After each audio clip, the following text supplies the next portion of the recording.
Welcome to Certified Credit's Talk Data to Me podcast, where our FCRA certified experts help you tackle the latest regulations, emerging trends, and unique challenges of the mortgage industry with an intuitive, people-first approach. And of course, data, because your business is built on more than just a score.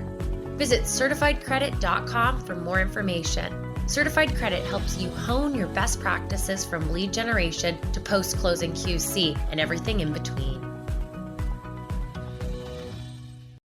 Hello and welcome to the Talk Data to Me podcast. Today we are joined by Paul Robison, Vice President of Sales at Certified Credit. How are you doing, Paul? Doing amazing. Thanks, Sally. How are you? Good. I'm so excited to have you guys here. We also have joining us Ron Carlson, who is the Senior Vice President of Product Development. How are you doing, Ron? I'm going good, trying to stay cool. Yeah, it's a hot summer. We are halfway through 2023 or a little over as of today, the 21st of July. And we are here to talk about just that. We're talking about the first half of 2023, where we've been, where we're going. And we find ourselves in this extraordinary era for mortgage and real estate. We've seen rapid spikes in interest rates, inventory levels that are at all-time lows, home prices that are soaring, and unprecedented events. And so it's really been one heck of a year. And we're trying to figure out, where do we go next? So as we shift into this purchase market after coming out of the refi boom of 2021 and early 2022, anxiety is a little high. We have a heavy focus on resiliency, on digital platforms, but that's enough about the doom and gloom of where we've been. Hopefully we see a brighter future here. And there's still so much opportunity. I mean, I think about where we were a couple months ago into today. And although we're not seeing the same market that we would like to see, there is a little glimmer of hope there. And so with that, I'd like to jump into, guys, what are you seeing for this first half of 2023? Right. Well, and I think the cool thing out of this talk data today, Ali, is you're going to get some perspective from both the sales side of things and also from the product development operational side. So I'm going to go with what I saw from the sales side and the opportunities there and what kind of went on. And this year was one of the biggest opportunities sales teams had to sit down with our clients and really get to know their processes. Save some costs, obviously, with the price increase in January. I know we keep talking about that. It's still a hot topic.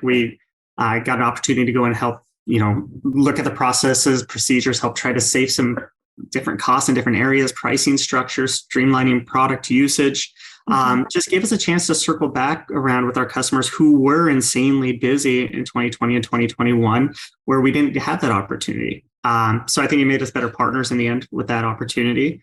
Another hot item for sales this year was, more VOE opportunities out there, more vendors to bring to the forefront of our customers.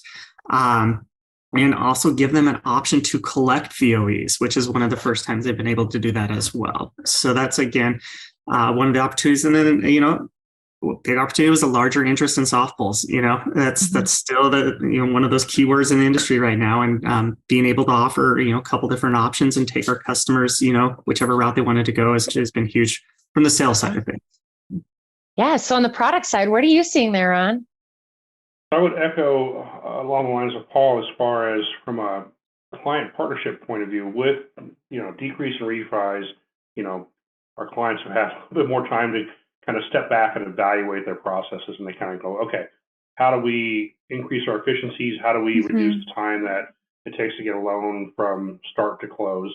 And because of that, we've been able to actually, combine with sales is go in and have conversations with the clients and look at their process and go, okay, here's what you got going on. We're not saying, we're looking at going, okay, where can we help without making them redo the process? So it's been nice that people have been able to take a little bit of a breath. Again, we're not having a high refi, but they've taken a little breath. They kind of look internally, where can we help out?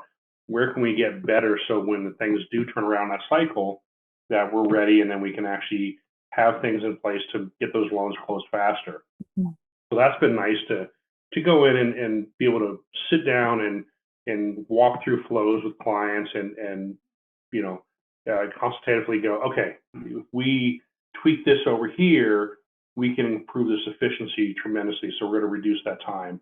So that's been nice, and be able to do custom solutions for clients. That's been a big part of what we really enjoy doing is having those conversations, partnerships, and where can we help out. Yeah, that's exciting. From a product side, that's exciting. That's fun. So. Yeah, I mean, and I think that's the really valuable part of the time that we have right now. The market's a little slower, or a lot slower, but we have this opportunity to stop and pause and say, where do we want to go? What do we want to do? What do our clients need? And I think that's the biggest part, is like, what is the need right now? They need to reduce turn times in order to compete with the market, to compete with investors, to compete with cash buyers. I mean, we're still seeing 36% of homes are being bought with cash. So how do we as a mortgage industry compete with that? Well, we increase our turn times, we increase our efficiencies. We get, some of our clients, as we've talked about on previous Talk Datas, are looking at like, how do we get to a 30-day close? How do we originate a loan in 30 days? And it's a hard task. And so going through and creating those custom automatizations, creating those customized products, Ron, you guys are able to help facilitate that. So, kind of going back a little bit, we're talking about all these different products that are coming into play.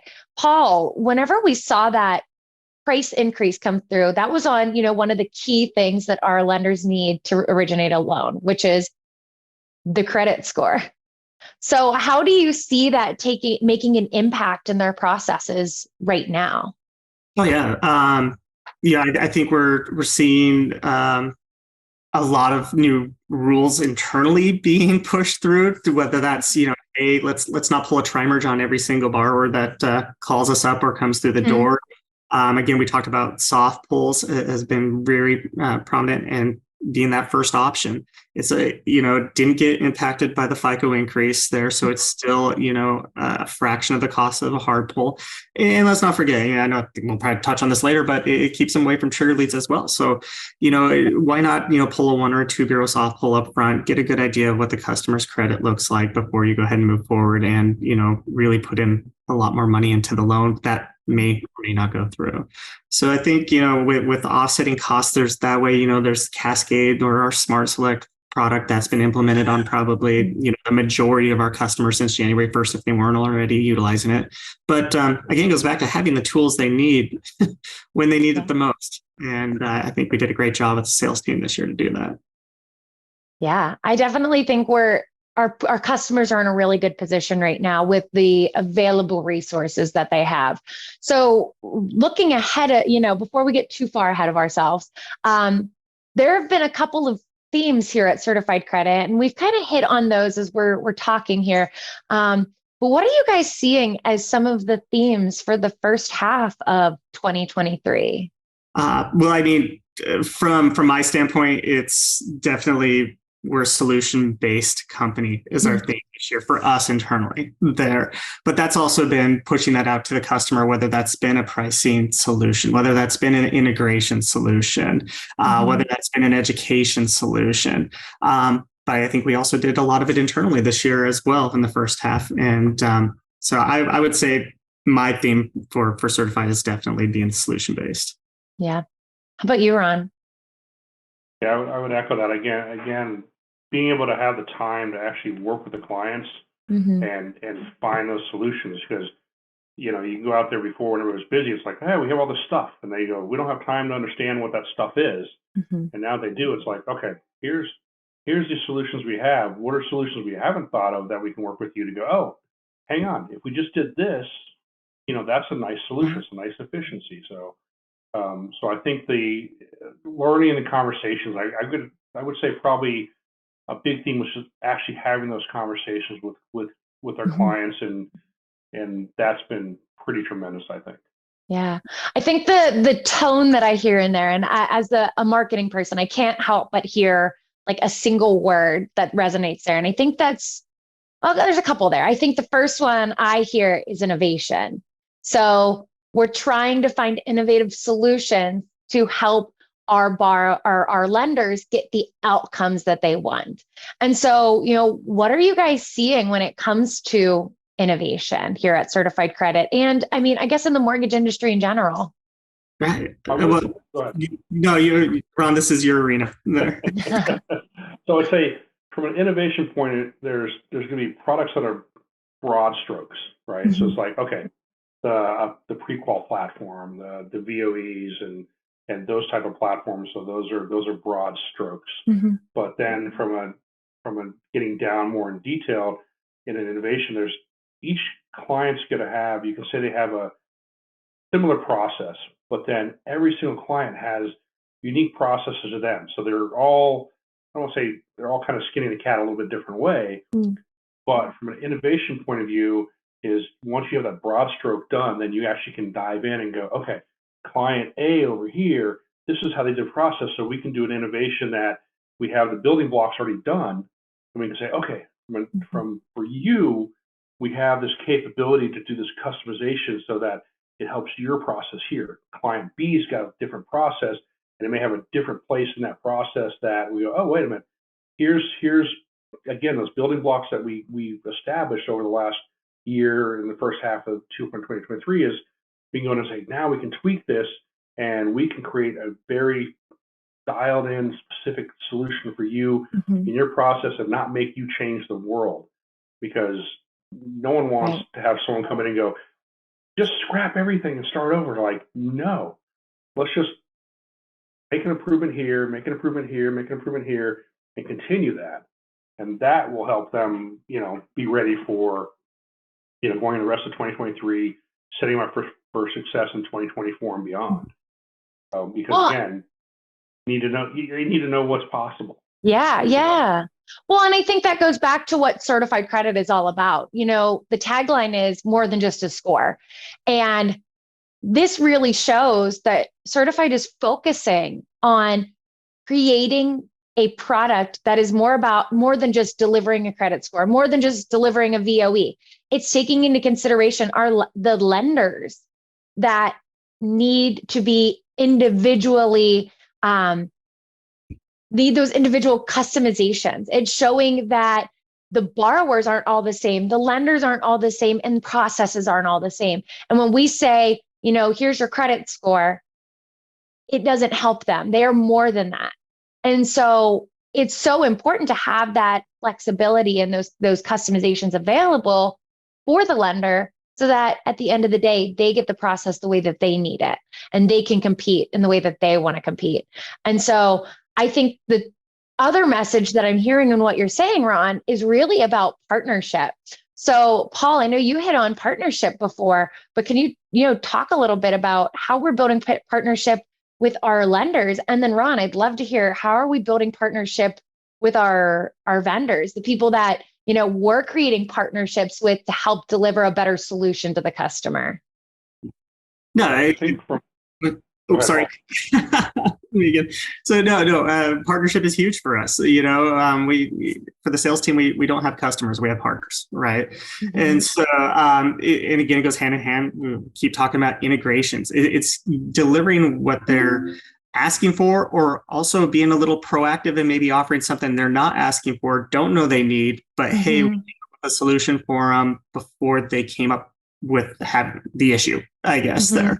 And not talking, having automation is huge. It's still key, but it has to be in the right place nowadays. Automation can also cost you a whole heck of a lot of money if it's not used right. And I think that's one of the key places we've been a really great partner to our clients there is, helping show them where the automation can come into play, helping them get the automation if it's not already there, offering a wide range of solutions for those automation pieces. But at the end of the day, making sure that we have the discussion about it and everybody agrees that this is what works best for our partner.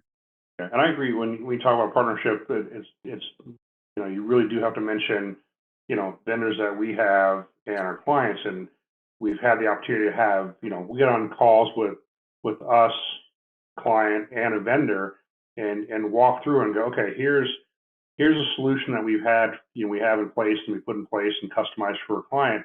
Now let's take a realistic objective view at it. okay, we've got it in place, it's in the wild, they're using it now, let's to look at it again and in more of a microscope and go, okay, what do we need to improve on that? And how do we make that better? How do we make that just a better experience? And that's been also a really good thing in the last, starting in 2022 and going into 2023 is those conversations and actually vendors providing them enough data. They go, oh, we didn't realize this is how people want to use this product. Well, you have to have those conversations to make those enhancements. So we've been able to work with them and make improvements, have them make improvements that are beneficial for the client. That's also it's been pretty exciting. And building those relationships, those are partnerships with vendors and clients, which I love. Yeah. And I think it's really, we call it a vendor relationship, but it really is one that's symbiotic. And that's how working with our lenders too. We learn from them and they learn from us. And with our product partners, it's the same way. They are learning just as much about their solution from us as we're learning from them. And by working together, we're able to make something that's more beneficial to the ultimate end user, which is the lender. And so I think it's so important that we talk about both sides of those relationships, because at the end of the day, it's all about supporting one another. And I think that leads us into another theme that I'm kind of hearing throughout you guys' message, which is the support aspect. What is Certified doing to support its clients and its partners? So I'll go more for the product standpoint. I know Ron can probably go on support there. But I'm going to give you one prime example. One thing we really felt our partners paying this year was on VOEs and a manual process. So Certified, we actually created our own verification of employment division in there. And then what we could do is then offer up a manual VOE experience that would rival what our partner would be doing internally, give it that same care, that same love, that same turn times, that they would expect somebody to do in-house, much like we've earned their trust through the years with supplements and overall general customer service. And I think, if I had to point out one support thing that we've done, that's been huge and key for us. Ron. I agree. No, I agree with that. I mean, it's been, you have those conversations and you see and you watch their process and you go in the office and you see how they're doing things. You're like, okay, yes. And we have enough experience and enough, tools that we can go, great. We can take that, we can improve that, and we can, increase the speed of that and have the attention to detail, because that is important where it's, it's not like, let's try one thing and then wait till the next day. It's like, no, we're going to, stay after it. That operations team is just amazing where they go, okay, we tried, I'm going to try again here in a little bit. And they try all these different methodologies to get the information as efficiently and as quickly as possible. And the clients see that. They're like, oh, we didn't think about doing it that way. We didn't, that makes it faster. I'm like, yes. It's great to do that. Yeah. All right. So we've talked about some themes. We've talked about where we're at with the first half of 2023. Let's shift focus. Let's start talking about that second half. We're 21 days into the second half of 2023. And things are shifting. This market is moving fast in the sense that it's constantly changing. There's a lot of volatility happening. So what are you guys seeing as the biggest challenges for the second half of 2023? And how can our lenders overcome those? I think it's still going to carry over from the first half on a lot of this overlapping with low inventories. It's not going to change anytime soon. With our lenders, they're they have increased competition in an already competitive market when they're fighting things like trigger leads. So I think from our standpoint, what we hear the most from the sales side on calls in is, giving a little extra love to that borrower to get them approved in a fight when there's 12 offers already on the house in the first hour. How can we make them look creditly score stronger there, and having the tools internally that we can lean on as well, that really helps us. But then again, trigger leads, talking to our customers about, getting to your real estate partners first, if they're the first touch, get that borrower to opt out before they get there. Let's eliminate trigger leads altogether. We're in this together, so I think that's, from what I see, some of the challenges they're still going to face moving forward. Yeah. And I think you bring up an interesting point there, Paul. And it's something that I kind of hinted at earlier, is talking about right now we're competing with investors, with cash borrowers, or with cash buyers. And we're competing, and the people in the market are competing in a very fast pace. I mean, there was a local house that went up for sale. They held off offers until open house. So everybody floods in for an open house. They didn't do any tours before that. And then all of a sudden there's 17, 18 offers on a house in a day. And if you're the person who's selling, you're going, I'm going to pick the strongest offer. I'm going to pick the guarantee. So how do we compete with that? Well, the pre-approvals, the making sure that their borrower looks really good on paper, and making sure that they actually are able to support that loan. I think that's another fear in the market right now, is people are getting loans, and will they be able to continue that long-term home ownership, that housing sustainability? And so making sure that the right verifications are in place, so that they have the income, they have the right credit score, they have the good financial habits to keep them in that home once they have it. So I think that's a really good point. Yeah, I think we were talking earlier about, where does Gen Z fit into this, and I think that's going to continue demographically is on the education. You mentioned education. That one thing that you see out there is that Gen Zs need to continue education, financial education, and I think to your point on the going in and making sure they have a strong financial position, and they're aware of what they can get done. Just got to continue that education going forward. Yeah, absolutely. I think as the credit experts in the mortgage industry, it's also partly our job. And so, on our website, we have resources available for a first-time home buyer guide for how to market to Gen Z. We had a really good conversation on a podcast a couple of weeks ago with Ali Cardi of Active Comply, talking about how do you educate Gen Z? How do you reach Gen Z? And how do you continue to support those borrowers, especially given this market? I mean, our largest demographic of home buyers is going to be those next gen home buyers as we start moving into the future. So how do we support them? So important. And I think it opens up a lot of opportunities. So when we look ahead at the rest of the year, what do you guys anticipate as the largest opportunities for lenders, and how do they make those opportunities happen? Right. Well, I think, because it's not, super crazy busy, it's still giving our partners the opportunity to go ahead and look internally at operational efficiencies, roundtables. I've heard that from a few of our partners out there this week. They're bringing in the executive teams from around the country, and they're really starting to look at the rest of this year and 2024, Yeah. there. So I think, whether that's through strategic acquisitions, through internal changes, they're really trying to grasp everything that they can do right now while they have the time, because we know that this will turn around, and everybody wants to be ready when it does. Yeah, eventually interest rates will go down. Prices will maybe not go down, but they'll be more affordable because the interest rates have gone down, and we're going to need to be prepared. So Ron, what do you see as those opportunities? I agree when you talk a minute or two about, when you talk about inventory and rates and all that, is, we are seeing this kind of lump in the hose from, the traditional group of people that are getting out of houses and giving opportunity for people to move up into those houses and go from starter homes and on up. While the people in the non-starter homes they need to go eventually back to a starter home, and they're kind of stuck.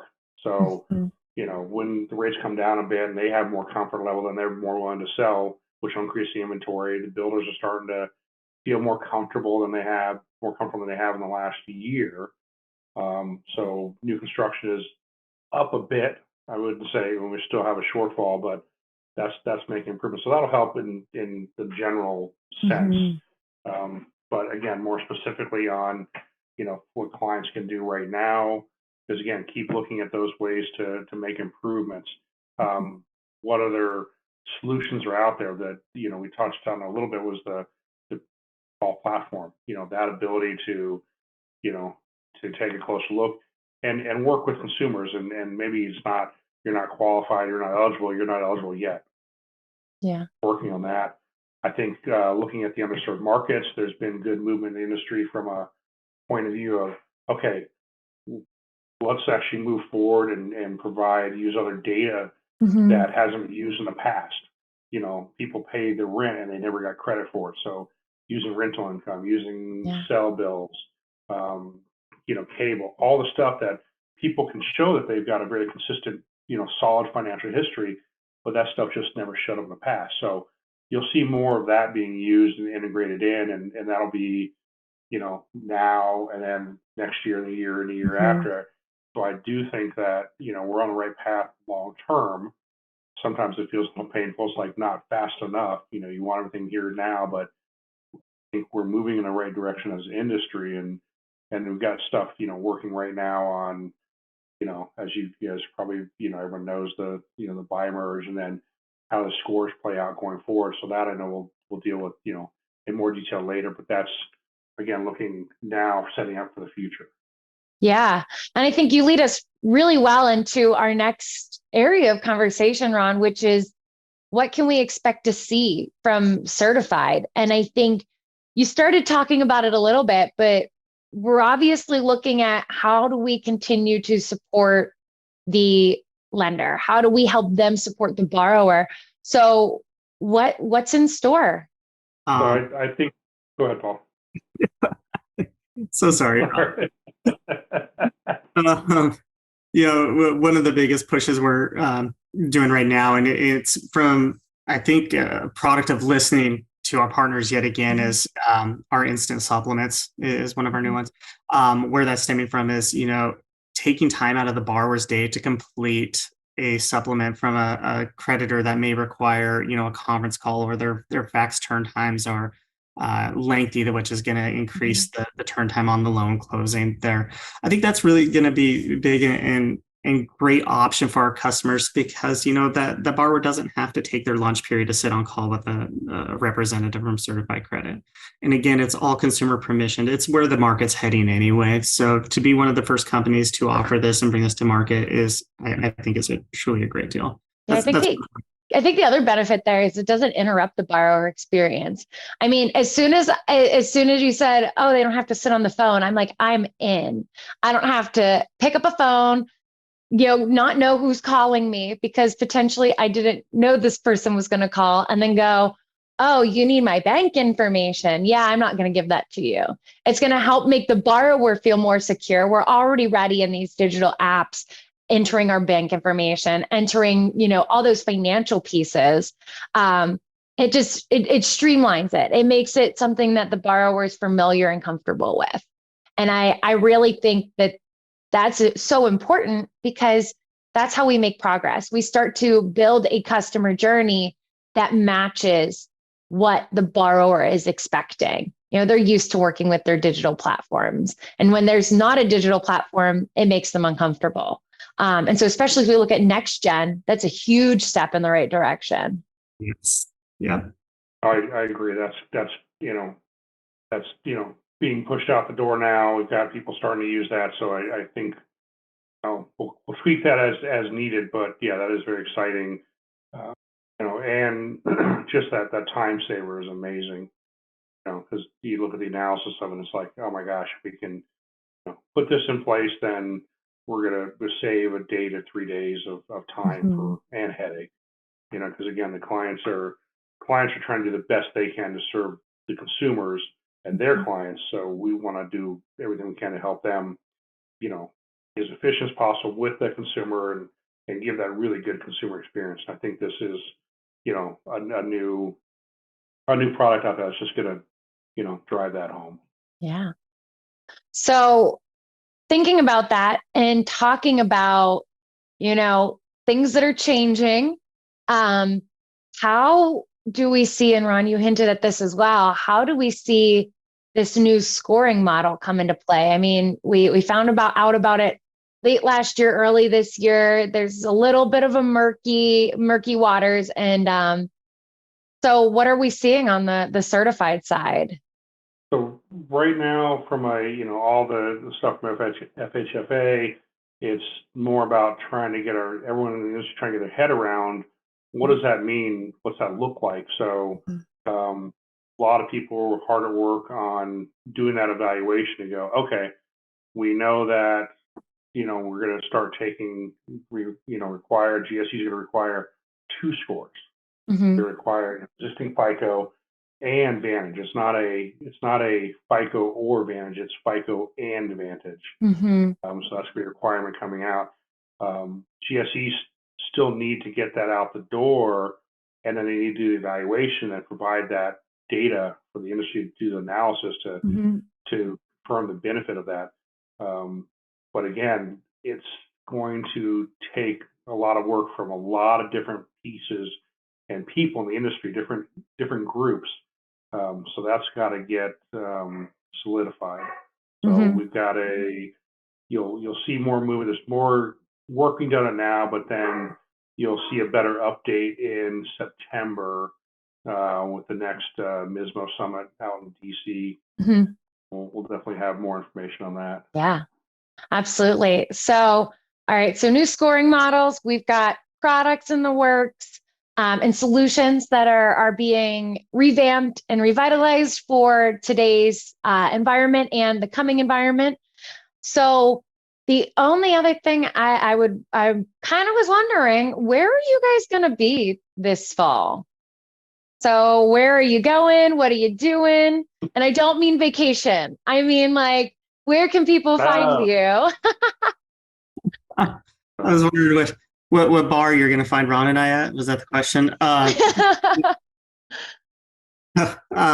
know for the sales team in particular, where you can find Mark Tetta at the Florida Mortgage Brokers Conference, I believe, coming up here soon. Yeah, August 2nd through the 5th, I think. You'll be able to find Jeff Woltebath and myself out in Nashville at the TMC conference. And then you'll probably find a whole big group of us out in Philadelphia in October for the MBA conference. Yeah. And you can find us at other places too in the meantime. But those are cool. We'll keep them posted on the Certified Credit website. Ron, you guys are going to be big in MISMO with the changing score models and continuing to innovate and drive new customizations for our borrower or for our lenders. And we're gonna continue to have credit education. So Paul, I know you guys are real big into the seminars and continuing to support the lenders' efforts to educate their real estate partners and their borrowers. So see a lot of that coming into the second half. Definitely. And we for all of our customers and, and our partners and even the prospects out there, anytime you need, some updated credit information, what's coming up in the industry, reach out to us there, whether that's for your real estate partners as well or borrowers. We're here to help. Well, it is about to be an exciting second half of 2023. And an exciting 2024. And I'm sure we'll have another update as we get further into the year. But thank you guys so much for joining me on Talk Data. This was really cool hearing what you guys are working towards and where Certified is heading. And I can't wait to see how the second half goes. I have a good feeling about it. Thank you, Allie. Yeah. Excited. Well, thank you. All right. Thank you. Have a great day.